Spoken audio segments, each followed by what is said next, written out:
જય દ્વારકાધીશ. હું છું અમીર બારાડી ફ્રોમ દેવભૂમિ દ્વારકા.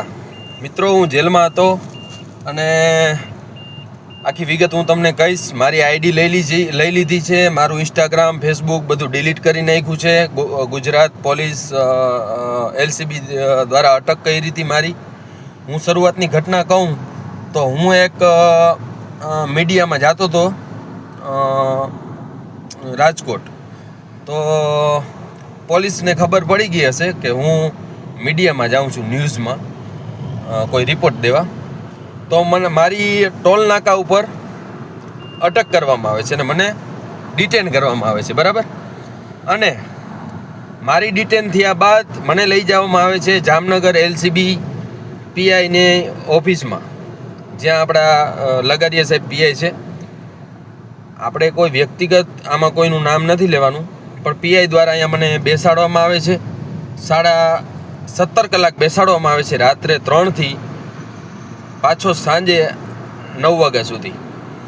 એટલે ત્યાં મને બેસાડવામાં આવે છે. પછી મને રાતે એવું કહેવામાં આવે છે, કેસ કે કંઈ નથી, કોઈ જાતનું, ખાલી એટલી મને વોર્નિંગ આપવામાં આવે છે કે તું આજે વિખવાદ ને મતલબ તું સોશિયલ મીડિયામાં બોલે છે એવું બધું બંધ કરી દે ને એવું બધું મને સૂચના આપવામાં આવે છે કે આ બધું બંધ કરી દેજે એમ. પછી મને સાંજે જામીનની તો સવાલ નથી, કેમ કે કેસ મારા ઉપર થયેલ નહોતો. પછી એ લોકોએ સાંજે શું કર્યું, LCB દ્વારા, જામનગર LCB દ્વારા મને સાંજે ટ્રાન્સફર કરવામાં આવ્યો પોલીસ હેડક્વાર્ટર સિટી C ડિવિઝનમાં. ત્યાં મને સાંજે લઈ જવામાં આવે છે. ત્યાં મારા વિરુદ્ધ ગુનો દાખલ કરવામાં આવે છે. ગુનામાં એવું લખવામાં આવે છે કે તમે જે કરો છો આ બંને સમાજ વચ્ચે ઉશ્કેરણીજનક ને બધું એવું બધું લખવામાં આવે છે, બરાબર. અને મને લોકઅપમાં પૂરી દેવામાં આવે છે. પછી આજે મને સાંજે 4-4:30ની વચ્ચે છોડવામાં આવે છે, જામીન મળી જાય છે, બરાબર. તો 2-2.5 દિવસ હું જેલમાં હોઉં છું, જામનગર. હવે મારું ઇન્સ્ટાગ્રામ, ફેસબુક એકાઉન્ટ બધું લઈ લેવામાં આવે છે, ડિટેન કરવામાં આવે છે.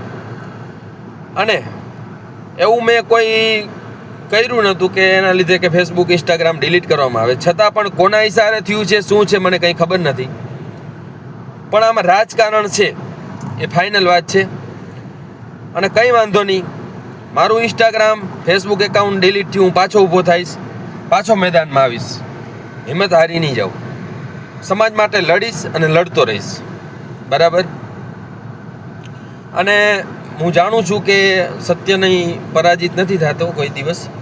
હું પાછો મેદાનમાં આવીશ ને પાછું હું ફોલોવર્સ, તો મારે જે મારા ચાહકો છે એ તો રહેવાના જ છે, મને ગોતીને મારી આઈડી ફોલો કરશે, બરાબર. મારું ઇન્સ્ટાગ્રામ, ફેસબુક એકાઉન્ટ બધું ડિલીટ કરવામાં આવ્યું છે ગુજરાત પોલીસ દ્વારા. આપણે કોઈ વ્યક્તિગત ડિવિઝન કે પોલીસનું નામ નથી દેતા કે આ PI એ કર્યું કે આ રાજકારણે કર્યું. જેની કર્યું એનું ગુજરાત પોલીસે મારું ડિલીટ કર્યું છે. હું પાછો આવીશ મેદાનમાં અને મજબૂતીથી આવીશ.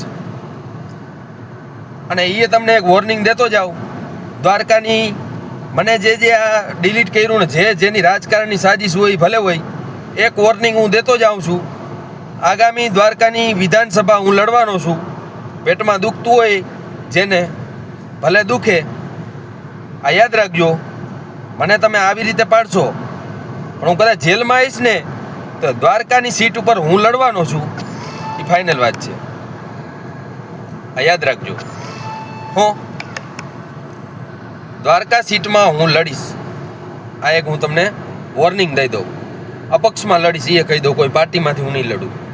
દ્વારકા સીટમાં લડીશ અને ઈચ્છા પડે તો ખંભાળિયામાંય લડું, પણ લડીશ એ ફાઇનલ, બરાબર. જામનગર, દ્વારકા, ખંભાળિયા ગમે એ સીટમાં હું લડીશ, વિધાનસભાની સીટ. આ ખાસ યાદ રાખજો. ગમે એ રીતે પાડશો, હું પડીશ નહીં. જેના ઈશારે થયું છે કંઈ વાંધો નહીં, તમને તમારું મુબારક. ગંદી રાજનીતિ જે કરી હોય એ કરો. અમીર બારાડી લડશે ચૂંટણી અને વિધાનસભાની લડીશ, આ યાદ રાખજો. અને અપક્ષમાંથી લડીશ, એ ફાઇનલ વાત છે. હું કોઈ પક્ષમાં જોડાવાનું નથી, બરાબર. આપણે કોઈનું નામ નથી લીધું આ વિડીયોમાં કોઈ વિખવાદ નથી, કોઈ અભદ્રતા નથી, શાંતિપ્રિય વિડીયો છે, બરાબર. અને આ મારું નવું આઈડી આવશે જલ્દીથી, અમીર બારાડીનું, અને જલ્દીથી હું પાછું કમબેક કરીશ. ચાલો, જય દ્વારકાધીશ.